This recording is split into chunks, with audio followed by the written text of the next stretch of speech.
जय श्री कृष्णा। सोमवार को यानी 26 अगस्त को जन्माष्टमी है। आप सबको जन्माष्टमी की बहुत बहुत शुभकामनाएं। इस दिन भगवान श्री कृष्ण का जन्म हुआ था और पूरा देश इस दिन को जन्माष्टमी के रूप में हर्षोल्लास से मनाया जाता है। द्वापर युग में पृथ्वी पर राक्षसों के अत्याचार लगातार बढ़ने लगे। पृथ्वी गाय का रूप धारकर भगवान ब्रह्मा और विष्णु के पास गई। बोली, हे भगवान, धरती पर राक्षसों के अत्याचार बढ़ते ही जा रहे हैं, कुछ कीजिए प्रभु।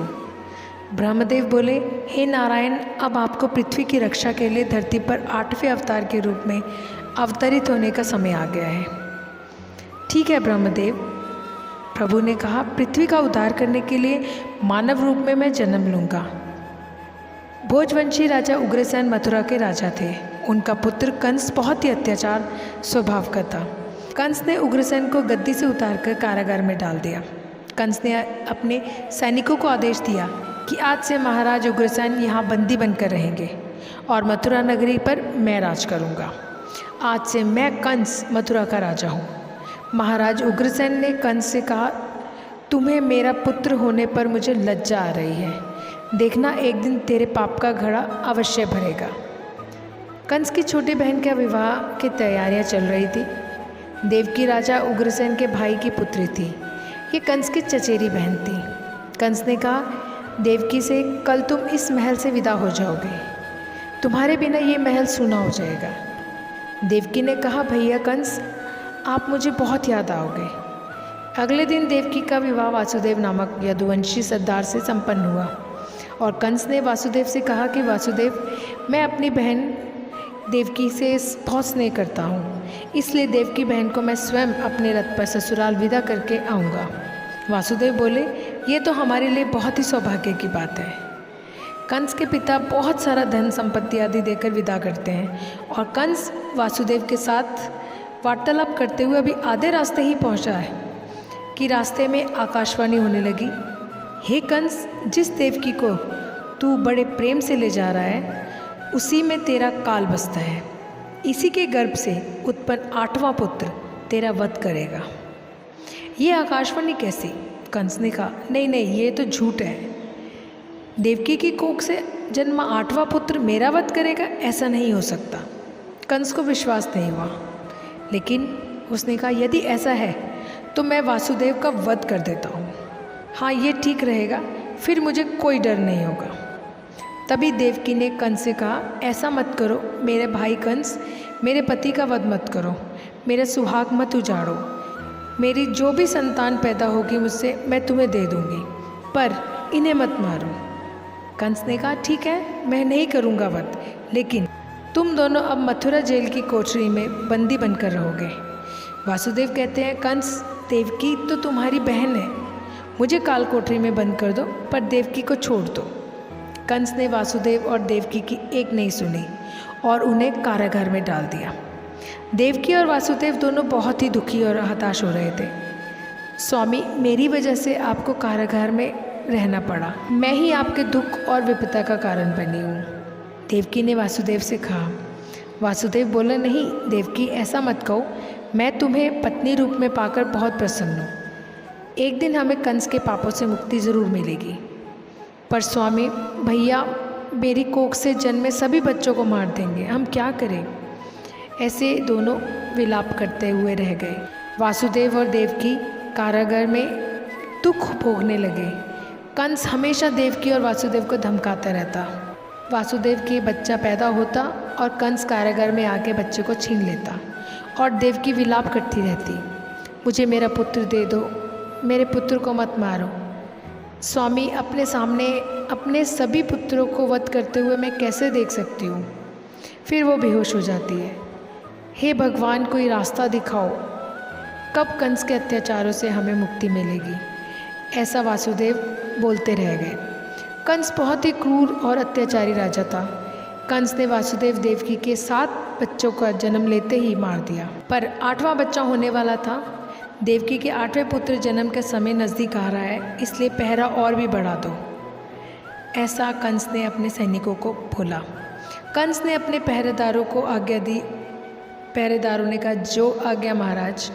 वासुदेव और देवकी का कारागार में बंदी रहने की बात नंद गांव में वासुदेव के मित्र नंद के कानों तक पहुंची। दुराचारी कंस ने वासुदेव और देवकी को कारागार में बंदी बना रखा है और उसके 8वें पुत्र के जन्म का समय निकट आ रहा है और इधर यशोदा का भी बच्चा होने वाला है। मुझे उनकी सहायता करनी होगी, ऐसा नंद ने बोला। 8वें बच्चे की रक्षा का उपाय सोचना होगा। जिस समय वासुदेव देवकी को पुत्र पैदा हुआ था उसी समय संयोग से यशोदा के गर्भ से भी एक कन्या का जन्म हुआ था, जो और कुछ नहीं सिर्फ माया थी। भाद्रपद के कृष्ण पक्ष की अष्टमी को रोहिणी नक्षत्र में श्री कृष्ण का जन्म हुआ। उनके जन्म लेते ही जेल की कोठरी में प्रकाश फैल गया। वासुदेव के सामने शंख चक्र गदा पद्मधारी चतुर्भुज भगवान ने अपना रूप प्रकट कर कहा, वासुदेव बालक का रूप लेकर देवकी के गर्भ से जन्म ले चुका हूँ। मेरा यह अवतार कंस के संहार के लिए हुआ है। अब देर न करो, तुम मुझे तत्काल गोकुल में नंद के यहाँ पहुँचा दो और उनकी अभी अभी जन्मी कन्या को लेकर यहाँ आओ, कंस को सौंप दो। ये कहकर भगवान विष्णु अंतर ध्यान हो गए। देखते देखते वासुदेव जी की हथकड़ियाँ अपने आप खुल गई। कारागार के द्वार खुल गए, पहरेदार सो गए। देवकी बेहोश अवस्था में थी। वासुदेव कृष्ण को एक टोकरी में रखकर गोकुल को चल दिए। बारिश और तूफान में नन्हे कृष्ण को लेकर वासुदेव चल रहे थे और वासुदेव ने देखा कि यमुना का जल स्तर बहुत ऊपर आ रहा है। कैसे जाऊं अपने नन्हे बालक को लेकर? हे नारायण, सहायता कीजिए। यमुना नदी श्री कृष्ण के चरणों को स्पर्श करना चाहती थी, इसलिए वो ऊपर हो गई। भगवान ने अपने पैर छूने के बाद यमुना घट गई।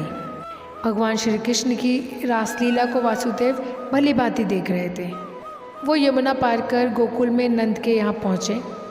मैं अपने बालक को तुम्हें सौंप रहा हूँ। ये बड़ा होकर मथुरा वासियों को कंस के अत्याचारों से मुक्ति दिलाएगा। नंद ने कहा, लाओ मित्र वासुदेव, इसे मुझे दे दो। यशोदा गहरी नींद में है, इसे मैं यशोदा के बगल में सुला देता हूँ। नंद माया रूपी कन्या को वासुदेव के हाथों में दे देते हैं। इससे पहले कि कंस कारागार में पहुँचे, तुम शीघ्र ही कन्या को लेकर कारागार में वापस पहुँच जाओ। वासुदेव ने नंद को बोला, तुम धन्य हो मित्र, तुम धन्य हो। वासुदेव जब वापस लौट आए और उनके लौटते ही कारागार के द्वार अपने आप बंद होते चले गए। वासुदेव के हाथों में हथकड़ियाँ पड़ जाती हैं। बच्चे के रोने की आवाज़ सुनकर कंस को सूचना देते हैं उसके पहरेदार, देवकी ने पुत्र को नहीं पुत्री को जन्म दिया है। ऐसा कैसे हो सकता है? कंस ने कहा, कोई बात नहीं, शायद मेरे प्रकोप से भगवान भी डर गया और पुत्र की जगह पुत्री का जन्म हो गया। ये तो विधि का विधान बदल गया, पर मुझे सावधान रहना होगा। मैं इस कन्या का भी वध करूँगा। देवकी ने कहा, इसे तो छोड़ दो, ये तो पुत्री है, आपको तो मेरे पुत्र से कष्ट था। कंस ने देवकी की एक ना सुनी और कन्या को देवकी की गोद से छीन लिया। कंस ने जैसे ही कन्या को पत्थर पर पटक कर मारना चाहा, वैसे ही वो कन्या कंस के हाथों से छूटकर आकाश में उड़ गई और कन्या ने देवी का रूप धारण कर लिया। हे कंस, मुझे मारकर कोई लाभ नहीं मिलेगा। तुझे मारने वाला तो कब का पैदा हो चुका है और गोकुल पहुंच चुका है। वो कन्या अंतर्ध्यान हो गई। कंस ने ये दृश्य देखकर गुस्से से छटपटाने लगा और गुस्से में अपने महल में आ गया। कंस ने श्री कृष्ण को मारने के लिए अनेक दैत्य भेजे। श्री कृष्ण ने अपनी अलौकिक माया से सारे दैत्यों को मार डाला। बड़े होने पर कृष्ण ने कंस को मारकर उग्रसेन को राजगद्दी पर बिठाया। उस दिन से भगवान श्री कृष्ण के जन्म को जन्माष्टमी के रूप में पूरे देश में हर्षोल्लास से मनाया जाता है। भगवान श्री कृष्ण की नगरी मथुरा में इस त्यौहार की विशेष धूम रहती है और इसी के साथ पूरे ब्रज क्षेत्र में जन्माष्टमी का त्यौहार धूमधाम से मनाया जाता है। वीडियो अगर अच्छी लगी हो तो लाइक कीजिए और हमारे चैनल को सब्सक्राइब कीजिए और वीडियो को ज़्यादा से ज़्यादा शेयर भी कीजिए। मिलते हैं नेक्स्ट वीडियो में। मैं हमेशा कहती हूँ, अपने माता पिता का हमेशा ख्याल रखिए। हाथी घोड़ा पाल की, जय कन्हैया लाल की। जय श्री कृष्ण।